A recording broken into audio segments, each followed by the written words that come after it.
Pagbasa mula sa mga gawa ng mga apostol.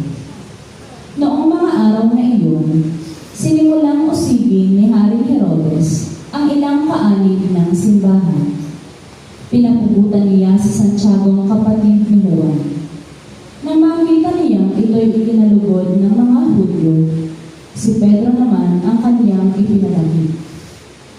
Nangyari ito noong pista ng tinapay na walang levadura.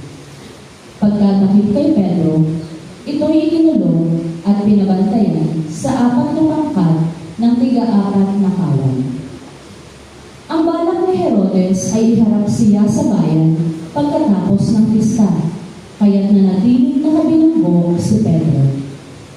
Samantala, siya'y taimtim na ipinanalangin ng simbahan. Gabi noon, si Pedro'y natutulog sa pagitan ng 2 kawan.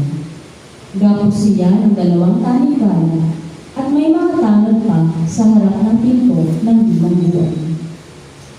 Siya'y nakatakdang iharap ni Herodes sa bayan kinabukasan. Walang ano-ano'y lumitaw ang isang anghel ng Panginoon at nagliwanag ng mabuti ang silid dito. Tinapik niya sa tagiliran si Pedro at ginising. "Bumangon ka, dali," wika ng anghel. Pagdako'y nakalag ang mga tanikala sa kanyang mga kamay. "Magbigis ka't magsuot ng panyapak," sabi ng anghel.